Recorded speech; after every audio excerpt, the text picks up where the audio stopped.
প্রেমানন্দে।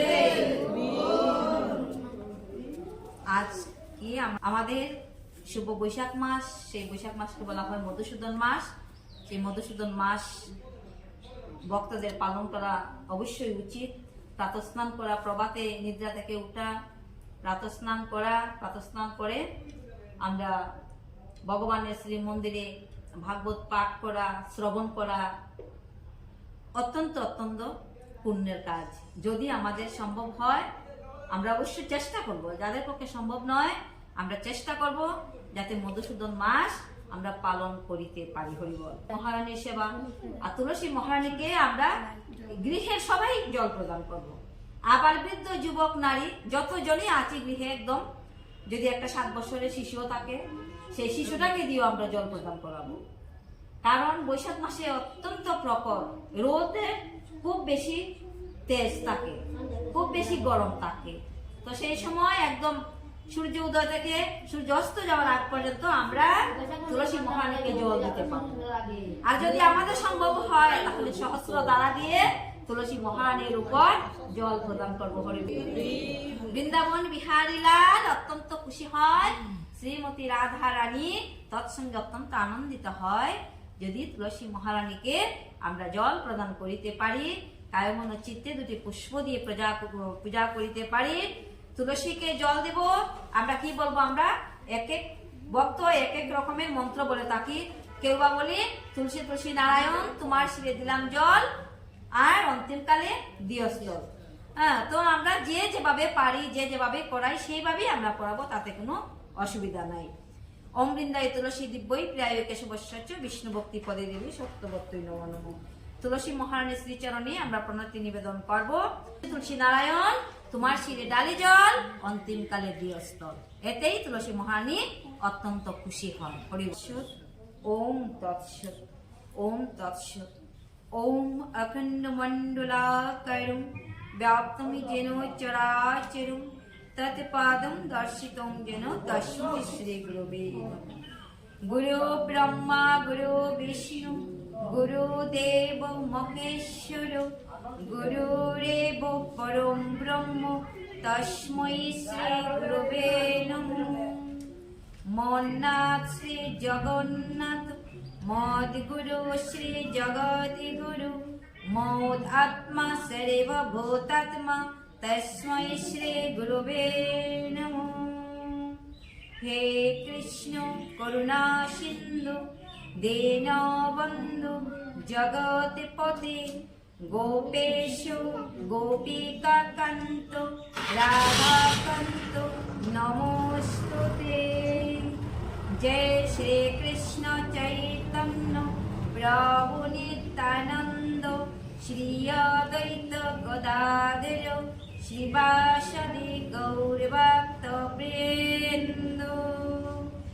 নারায়ণং নমস্কৃত্য নরং চৈব নরোত্তমং দেবীং সরস্বতীং ব্যাসং ততো জয়মুদীরয়তু। শ্রীকৃষ্ণ হৃদয়মে গীতা সংসারি মৌলনাশিনীং জ্ঞানং ভক্তিং মুক্তিমিদাত্রীং গীতা দেবী নমস্তুতে। হরে কৃষ্ণ কৃষ্ণ কৃষ্ণ হরে হরে হরে রাম রাম রাম হরে হরে। হরে কৃষ্ণ কৃষ্ণ কৃষ্ণ হরে হরে হরে রাম রাম রাম হরে হরে। হরে কৃষ্ণ কৃষ্ণ কৃষ্ণ হরে হরে হরে রাম রাম রাম হরে হরে। বলো বলো শ্রীমদ্ ভগবদ গীতা প্রীতি প্রেমানন্দে। মায়াতীত পরভূমে সবার অবস্থান, বিশ্বে অবতরী ধরে অবতার নাম। তাহলে ভগবান কি? ভগবান মায়ার অতীত। মায়ার অতীত তিনি কি করেছেন? পরভূমে সবার অবস্থান। বিশ্বে অবতরী দরে অবতার নাম। বিশ্ব শব্দের অর্থ হলো এই পৃথিবী, এই ধরাধাম। তাই তিনি অবতরী হয়ে এই ধরাধামে আবার কি হয়েছেন? অবতার নাম ধরেছেন। ভগবান কৃষ্ণ তিনি অবতার হয়ে তিনি কি করেছেন? আমাদের কাছে বিরাজমান হয়ে আছেন। তাই ভগবত ধাম থেকে এই জড়জগতে প্রকট হবার ফলে ঈশ্বর মূর্তি অবতার নাম ধরে এই অবতারীরা অপ্রাকৃত পরভূমে অবস্থান করেন। প্রাকৃত জগতে অবতরণ করার জন্য তাকে অবতার বলা হয়। কেন অবতার বলা হয়? এই জগতে অবতরণ করে বলে ভগবানকে অবতার বলা হয়। ভগবানের স্থান কোথায়? পরভূম শব্দের অর্থটা বৈকুণ্ঠ ধামে। তো তিনি আমাদের কাছে কেন আসেন? কেন আসেন? জীবকে ভালোবাসেন বলে তিনি আসেন। যদি ভগবান আসে না, তাহলে ভগবানের জীব জগৎ ভালো থাকবে না।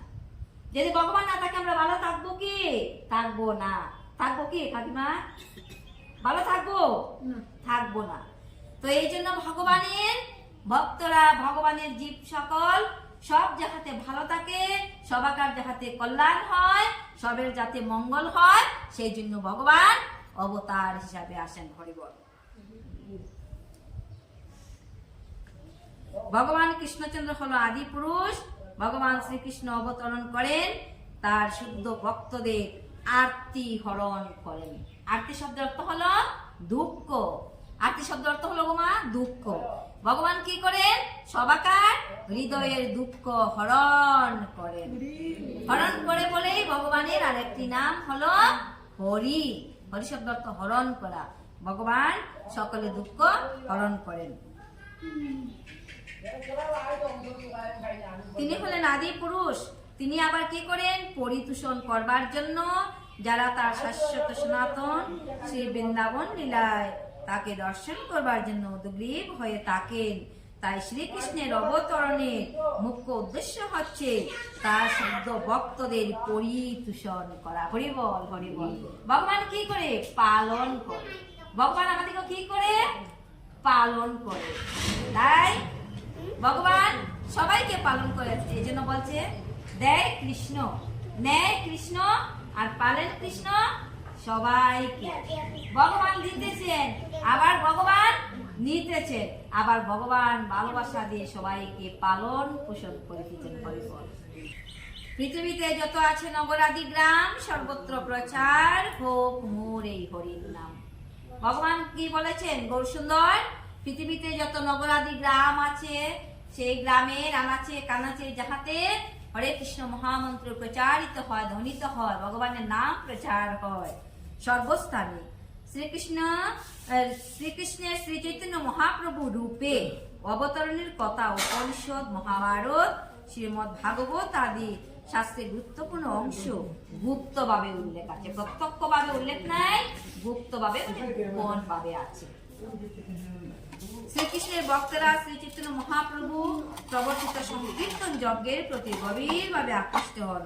ভগবানের এই অবতার দুষ্কৃতকারীদের সংহার করেন না। গৌরসুন্দর কি করেন না? সংহার করেন না।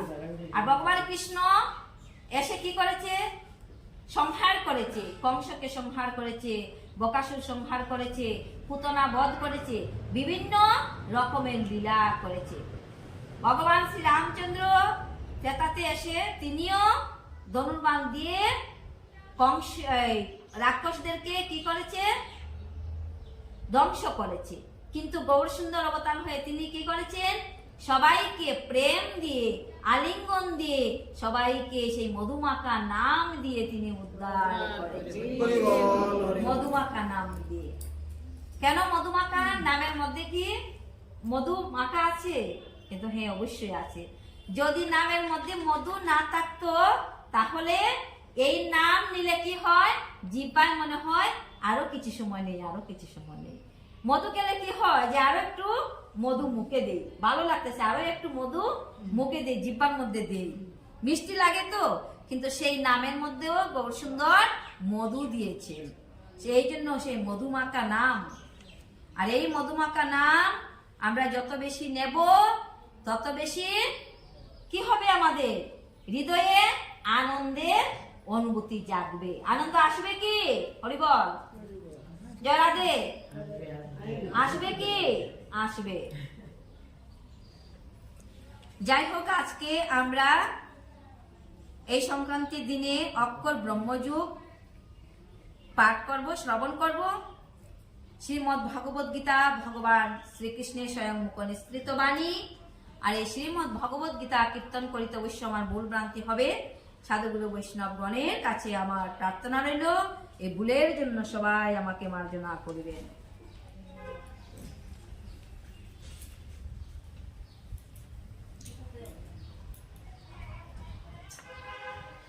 অক্ষর ব্রহ্মযুগ অষ্টম অধ্যায়। अर्जुन उवाच किम तत् ब्रह्म किम अध्यात्मं किम कर्म पुरुषोत्तम अधिभूतम च किम प्रोक्तम अधिदैवम किम उच्यते। अर्जुन जिज्ञासा करलेन, हे पुरुषोत्तम, ब्रह्म की, अध्यात्म की, कर्म की, अधिभूत ও অধিদৈবই বা কাকে বলে? অনুগ্রহ পূর্বক আমাকে স্পষ্ট করে বলো। হরি বল। অর্জুন বলছে আমাকে অনুগ্রহ করে বলো। তাহলে আমরা কি বলবো? আমরা ভগবানের এই শ্রীমুখের বাণী যাহাতে হৃদয় দ্বারা অনুভব করিতে পারি, আর জ্ঞানেন্দ্রিয় কর্ণ দ্বারা শ্রবণ করিতে পারি, মন দ্বারা মনন করিতে পারি। হরি বল। তাই তো, শ্রবণ করা, কীর্তন করা, শ্রবণম কীর্তনম পাদ সেবনম অর্চনম বন্দনম দাস্যম সত্যম আত্ম নিবেদনম। তো আমরাও যাহাতে সেই ভক্তি দ্বারা, ভক্তি প্লুত হৃদয় দ্বারা ভগবানের কে ভক্তি করিতে পারি, ভগবানের অমৃতময় কথা কর্ণের মাধ্যমে শ্রবণ করিতে পারি, আর মন ধারা ভগবানের সেই নামামৃত রসসুধা আমরা মনন করিতে পারি। মনন করা কি? যেমন আমার সেই বয়স্ক মাতাজি কীর্তন করলো, সেই কীর্তন করে যে বটে, কিন্তু অন্য কোনো মাতাজি আরেকটি কীর্তন তিনি গাইলেন। তো আমার মাতাজি সেই কীর্তনের কি পদ গৃহে বসে মন দ্বারা স্মরণ করছে, মনন করছে। মানে মনে মনে যা আমরা স্মরণ করি তাহাই হলো মনন করা। তো এখানে অর্জুন ভগবান প্রাণ গোবিন্দকে বলেন, হে পুরুষোত্তম, যিনি পুরুষের মধ্যে উত্তম তিনি হলেন পুরুষোত্তম, সর্বশ্রেষ্ঠ। তো অর্জুন জিজ্ঞাসা করলেন আর ভগবান উত্তর দিচ্ছেন। তা আবার এখানে অর্জুনের প্রশ্ন, অদি যজ্ঞ কথম কো অত্র দেহে अस्मिन् মধুসূদন প্রয়াণ কালে চ কথম গেয় অসি নিয়তাত্তবি। হে মধুসূদন, এই দেহে অদি যজ্ঞকে, কোন দেহে? আমাদের এই মানবী দেহে। কোন দেহের কথা? মানবী দেহের কথা। আমাদের এই দেহে অদি যজ্ঞকে, এই দেহের মধ্যে তিনি কি রূপে অবস্থিত আমরা তো দেখতে পাবো না, তিনি কেমন ভাবে আছেন, কি রূপে আছেন। তাই অর্জুনের প্রশ্নের মাধ্যমে আমরা সেই কথা শুনছি, আর ভগবান উত্তর দিতেছেন, সেই উত্তরের মাধ্যমে আমরা অনুভব করব ভগবান কি রূপে আছেন। হরি বল। অনুভব করব, আমরা কি দেখতে পাবো?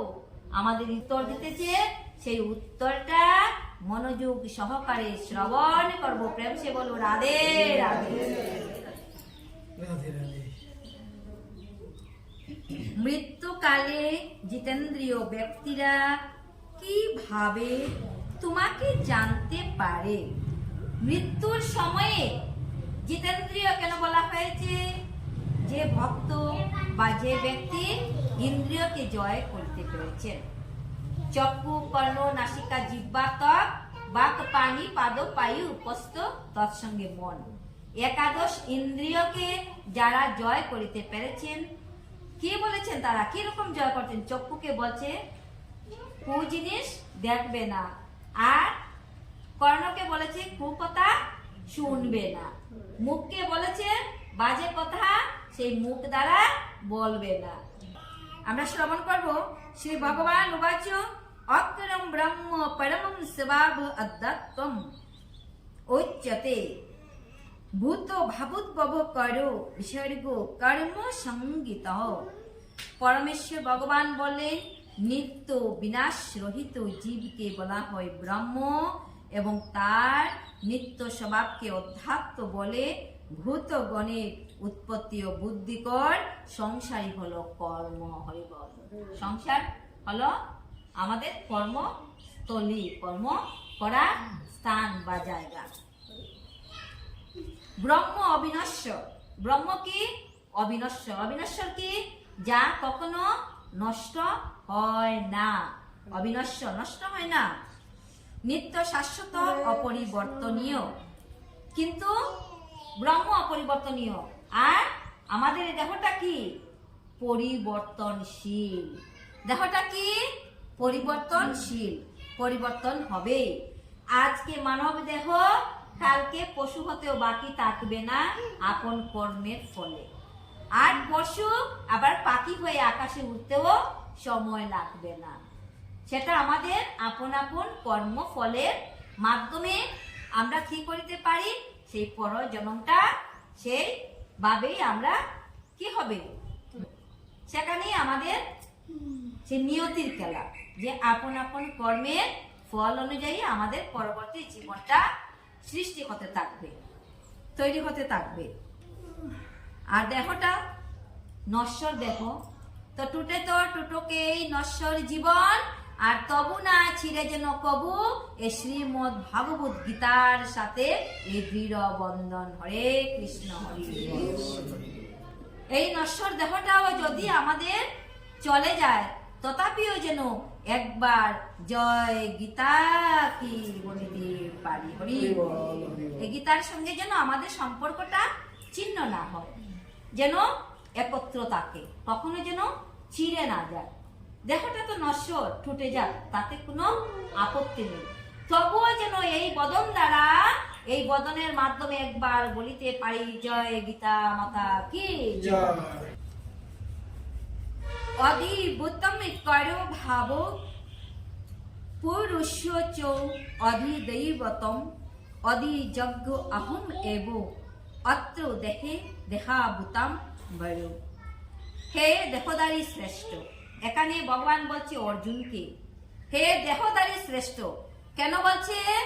এই দেহের মধ্যে প্রত্যেক জীবেরই দেহ আছে। যেমন আমাদের সবার মানব দেহ, এটা আমাদের দেহগত উপাধি। আর একটি কুকুরের কি? কুকুরের দেহ। একটি পশুর কি? যেমন একটি গাভী, সে তার একটি গাভীর দেহ। আর একটি পাখি, তার পাখির সেই দেহ আছে। তো এই জন্য বলছে হে দেহদারী শ্রেষ্ঠ। কোন দেহ শ্রেষ্ঠ? এই মানব দেহদারী শ্রেষ্ঠ।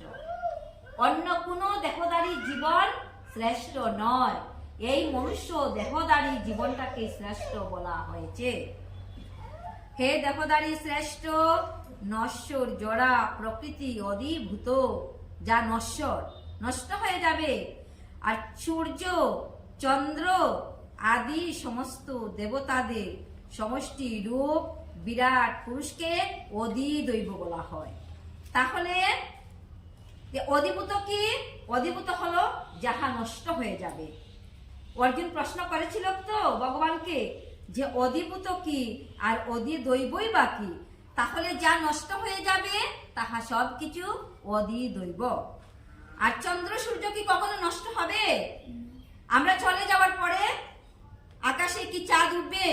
পূর্বাকাশে কি সূর্য উঠবে? অবশ্যই উঠবে, নষ্ট হবে না। এই জন্যই যা বিরাট পুরুষকে কি বলা হয়? অধিদৈব বলা হয়। চন্দ্র সূর্য তাদেরকে অধিদৈব বলা হয়। আর দেহীদের অন্তর্গত অন্তর্যামী রূপে, দেহীদের, দেহী বলতে এখানে কাদের বোঝানো হয়েছে? সবাইকে। দেহীদের অন্তরে অন্তর্যামী রূপে, কি বলেছি মাতাজি? অন্তরের অন্তর্যামী রূপে যিনি রয়েছেন, কে রয়েছেন? ভগবান প্রাণ গোবিন্দ। তো তিনি বলছেন সেই দেহীদের অন্তরে অন্তর্যামী রূপে যিনি রয়েছেন তিনি হলো অধিযজ্ঞ। হরি বল। তিনি হলেন অধিযজ্ঞ। কি অমৃতময় কথা। যদি আমরা ভালো করে একবার শ্রবণ করি, হৃদয় দ্বারা হৃদয়ঙ্গম করি আর মন দ্বারা মনন করি, তাহলে এই কথা হৃদয় থেকে কখনো ছুটে চলে যাবে না। ভগবান বলছে অর্জুনকে যে অর্জুন অন্তকালে চো মামেব স্মরণ মুক্তা কলেবরম। কি বলেছে? অন্তকালে চো মামেব স্মরণ মুক্তা কলেবরম। जो प्रयाति सो मद बाबम जाति नास्ति अत्र संशय। এই কথার তাৎপর্য অনুবাদ, মৃত্যুর সময়ে যিনি আমাকে স্মরণ করেন, হরি বল। মৃত্যুর সময়ে যিনি যে ভক্ত আমাকে স্মরণ করে, ভগবান বলছে অর্জুনকে যে আমাকে স্মরণ করে দেহ ত্যাগ করেন, তিনি তৎক্ষণাৎ আমার ভাবি প্রাপ্ত হয়। ভগবান কি বলছে? যদি অন্তকালে, আমাদের অন্তিম সময়ে মুখ দিয়ে কিছু বলতে পারবো না। আমরা কি করব? হৃদয় দ্বারা ভগবানকে স্মরণ করব, ভগবানের নামামৃত কথা হৃদয় দ্বারা স্মরণ করব, ভগবানের রূপ এই চক্ষুর মাধ্যমে আমরা দর্শন করতে যদি পারি, তাহলে অন্তিম কালে কোথায় যাব? অন্তিম কালে কোথায় যাব? রাধে রাধে। অন্তিম কালে ভগবানের নিত্য ধামে যাব, হরি বল। অন্তিম কালে তো ভগবান বলছে কি অর্জুনকে যে মৃত্যুর সময়ে যিনি আমাকে স্মরণ করে দেহ ত্যাগ করেন, তিনি তৎক্ষণাৎ আমার ভাবি প্রাপ্ত হন। এই বিষয়ে কোনো সন্দেহ নাই, হরি বল। কোনো সন্দেহ নাই। সন্দেহ আছে কি? জুড়ে বলো, সন্দেহ আছে কি? নাই। একদম মুক্ত ভাবে বলো, নাই, সন্দেহ নাই। ভগবান বলছে, কিসের সন্দেহ? ভগবান নিজের মুখে বলছে অর্জুনকে।